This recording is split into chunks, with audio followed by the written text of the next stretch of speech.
Hey, how you doing? Doing Good Times, Bad Times by Led Zeppelin for Max.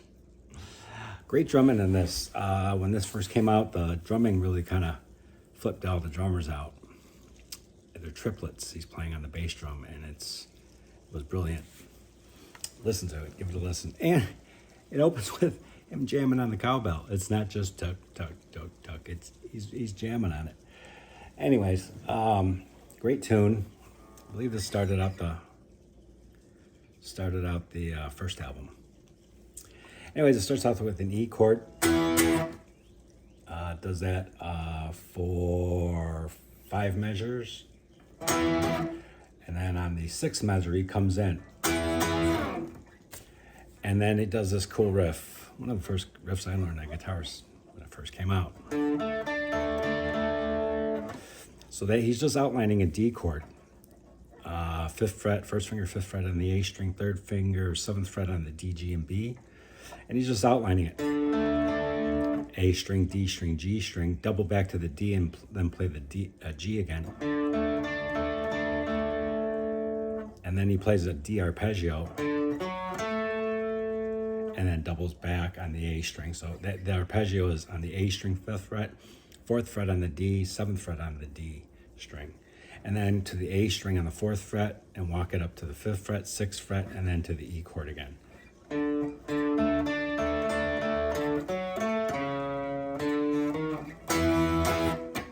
Dot, dot, dot, dot.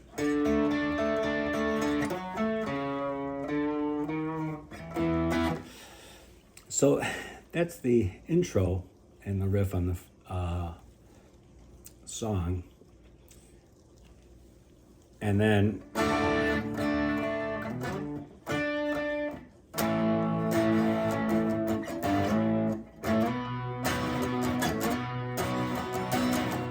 it's really just an A chord, D,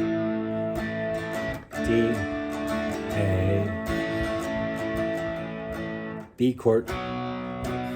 I'm hearing A to an E, which is what he does on the second time around on the chorus.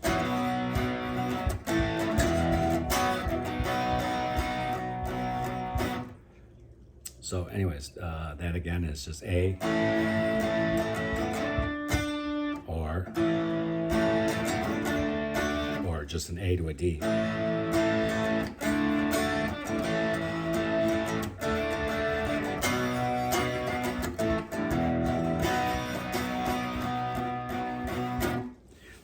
The verse is in F sharp.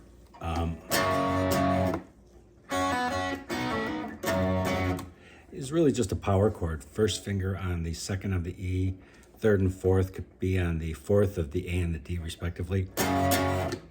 And that is going to be 2nd fret on the A and the E string, bottom string, and then pull off, open, hammer on.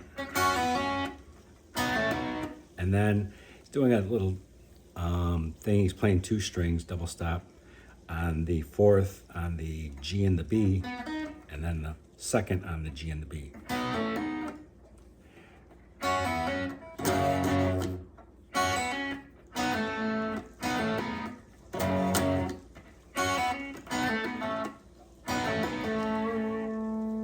He used that in a few tunes.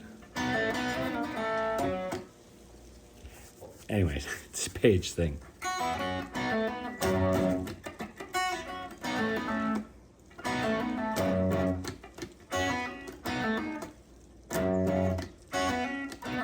And the last time around, he's going to switch it up a little bit.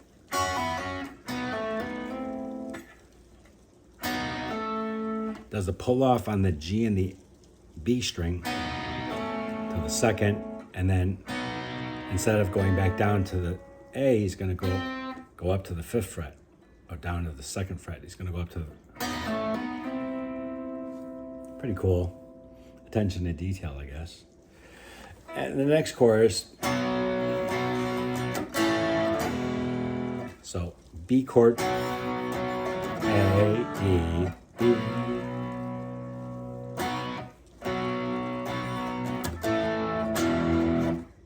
Then to the C sharp, slide up to the 4th, same thing, same kind of riff. C sharp, 4th fret bar chord, to a B, to that F sharp that we played earlier. And then he just holds it right there on that chord. So it's that whole part is B, A, B, B, A, sorry, C sharp, B, F sharp, and then he's onto the solo. The rest of the song is pretty much the same as far as the rhythm parts go in the rhythm guitar. Give it a listen, it's great. Let me go over the solo. The solo was great. I learned this years and years ago. And I took the liberty of tabbing it out. I saw some tabs online that I didn't 100% agree with. But anyways, this is a pretty good example of what I call stutter stepping. This may have been on purpose, or just maybe he was that good, and more than likely he's that good. Or a happy accident. He was never what we would consider like, oh yeah, he's so precise. He wasn't. He was capturing a take, and they went with it, I guess. Not I guess. I think they did. You know, it had feeling and emotion in there, so it was cool. It starts out with what I've called on my channel the 70s lick. And it's where you, in a pentatonic, you bend the note that's on the G string, and then you bend it on the 14th fret in this case, and then you play the 12th fret in this case on the E and the B, B string, E string.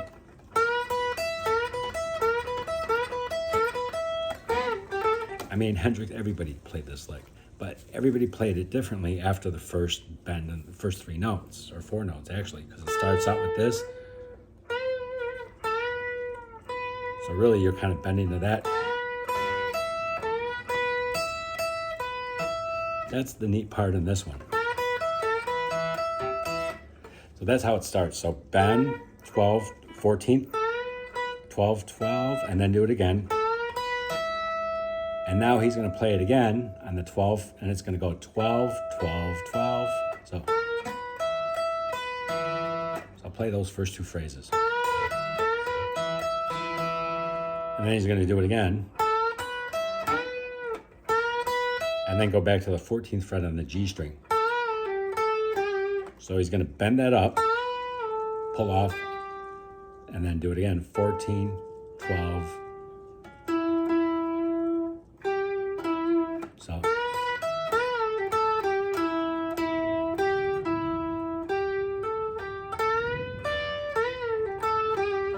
And then an open string. That's a little confusing. Let me just do the first phrase that we started with. Those 2 phrases are, and then do it again, and this is a long phrase.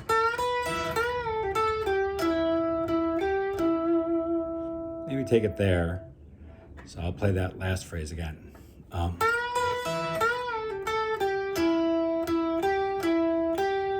So 14, 14, 12, 14 on the D to the G respectively. D string 14, G string 14, 12, 14, 12.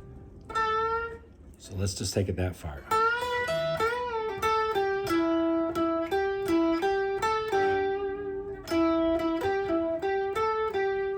Now here's a cool little lick, and this is very 70s. He's going to bend the 14th fret up and then play the 15th on the B string. And then he brings it back down.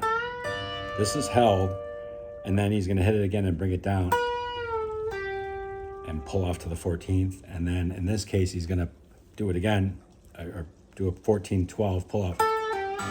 And there's an open note in there. It's kind of like a mistake that happened. Nowadays, they would have cut that out. But back then, the music was real, no auto-tune or nothing. Anyways, no auto-check either. Auto-spell check. Anyways.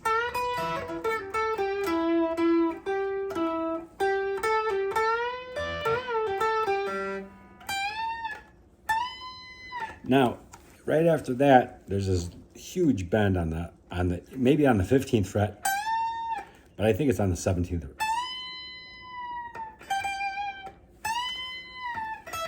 And then to the 12th fret, sorry.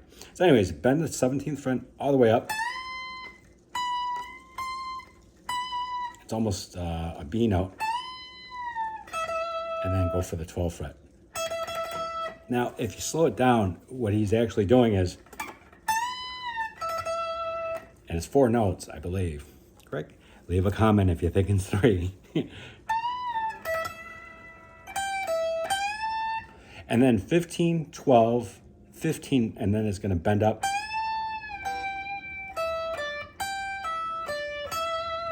Pretty cool lick, but I erased all this, and I had a different version. And that's the cool thing about the blues, because there's an extension that occurs, similar notes, same notes. You could bend this up and then play, instead of playing the 12th on the E, you could play the 17th on the B. So that would be 15th on the E, 17th on the B, and then 17th on the bottom string. So do it the way you feel comfortable, or get good at both. I mean, I'm sure Paige was.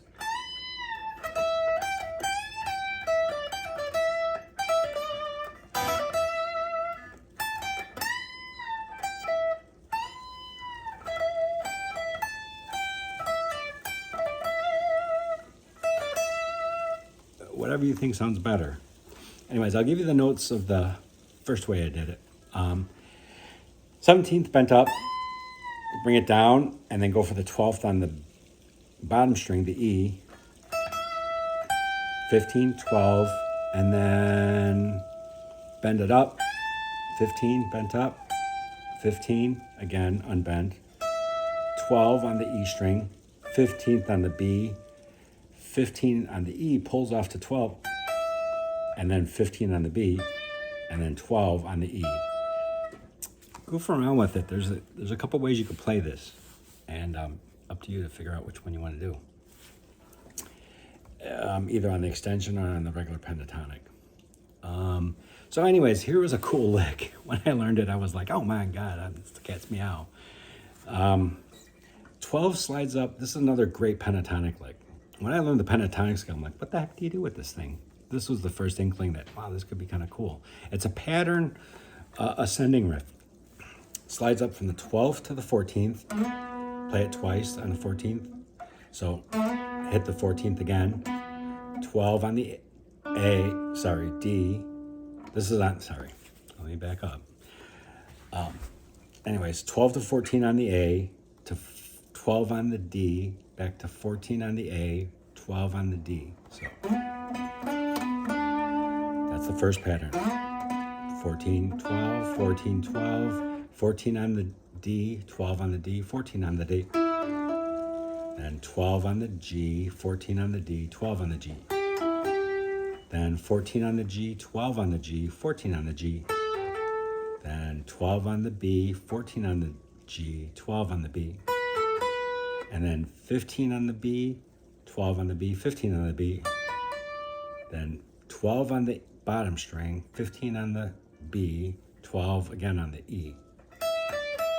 And then 15 bends up and down. So I'll play that whole thing.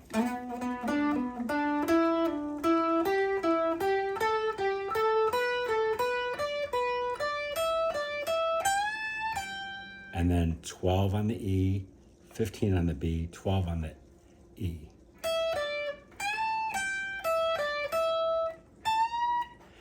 So let's just leave it there. I'll do it one more time.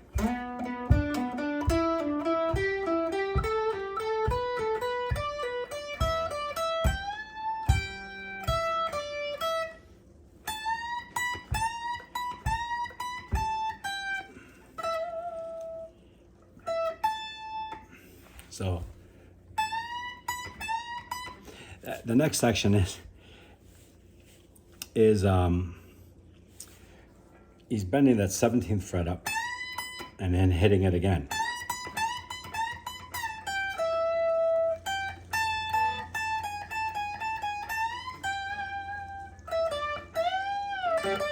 And that's the end of the solo.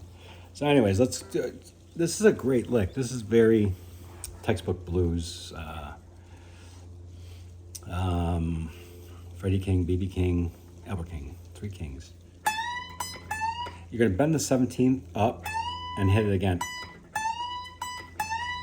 And then do a reverse bend, hit the note, and then play the 15th on the bottom string. This is all on the E string, by the way.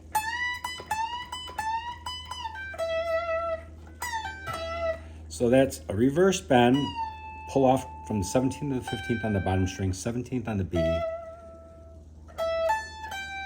And now here's a cool lick. It's going to go 17 on the B to 17th on it, 17th on the bottom string, the E string, twice. And then 16th on the E string, 17th on the E string. And then keep doing that 16, 17, 16, 17, and then bend the 17th up.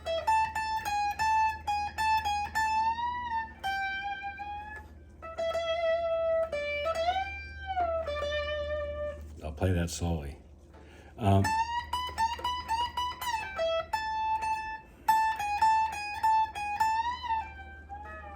There's a little bit of a bend there on that 15th.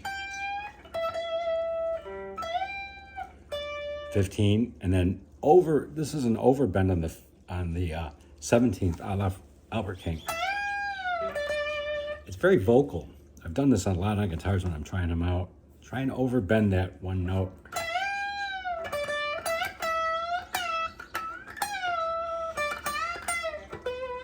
Cool bends. These are great. It's a great lesson in bending for blues style, you know.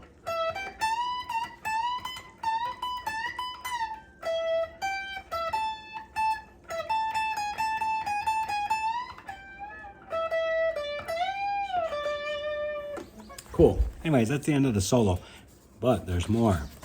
Like any kid with a new toy, not the Paige. Well, Paige was a kid compared to me right now. He's older than me now. Dude, he was cool. Anyways, at least before he started getting weird. Anyways, listen to this. So check this out. Just to prove it wasn't a mistake, he plays the same lick that he did before, backwards. Too cool.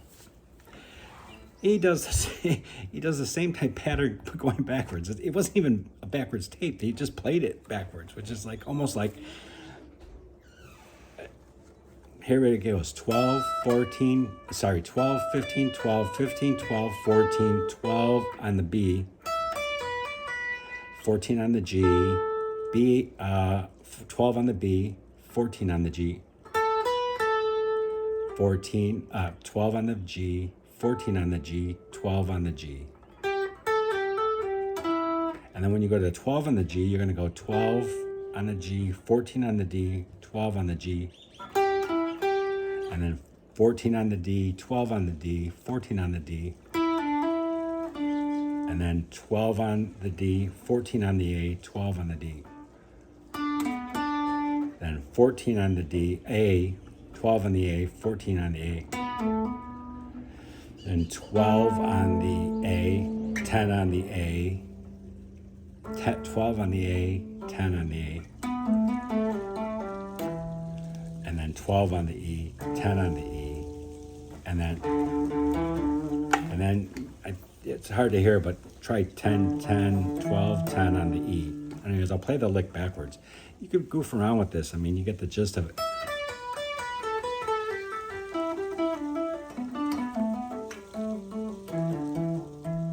Something like that, but the end part, let's try the end.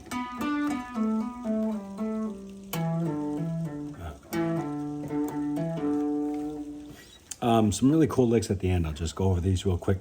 There's a 20th bend.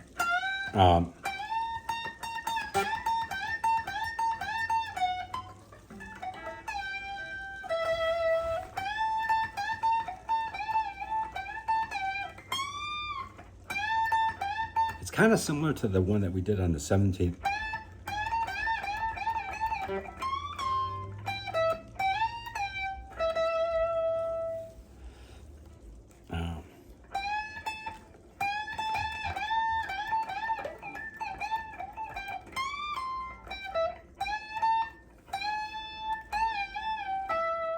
Anyways, goof around with it. Listen to it. It's pretty cool. I always thought at the end that lick sounds like him saying it's almost like a taunting lick. I would try and make it vocal in what you're hearing, and hear it almost vocally instead of just playing wise. Listen to what his inflections are, because they're very apparent. I always thought that was a cool aspect of that lick. But it is bending the 20th fret.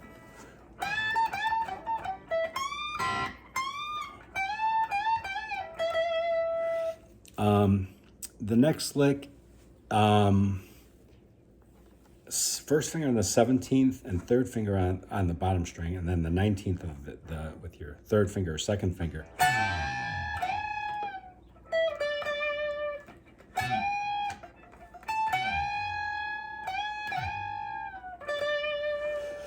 And then there's another one, and then he ends up on the 15th on the B. Another one, 14.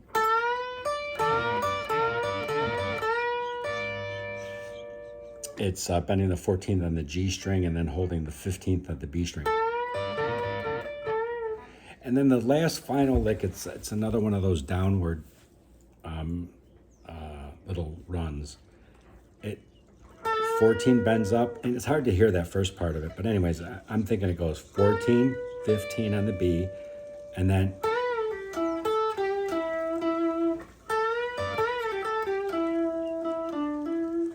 so 14 bends up and down to 12 on the G, 14 on the D, smush your third finger or second finger in my case to play the 14th on the G again, and then 12, and then double hit that D string on the 14th fret. And then the second half of this lick goes 12, 14, 12 on the D, 14 on the A, 12 on the 14th on the D string, 14 on the A, 12 on the A, and then 14, 12, slide down to 10 on the A, and then 10, 12, 10 on the A, 12 on the E, 10 on the E string, which is the D note, which is what the band's playing. So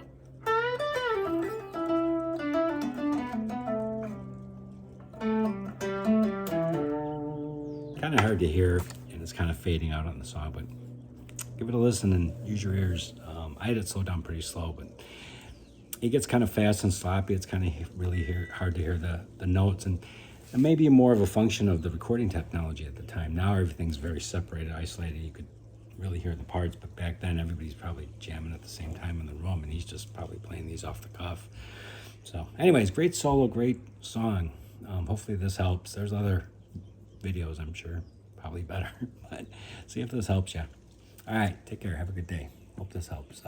Hit subscribe if you like. Thanks a bunch. Bye.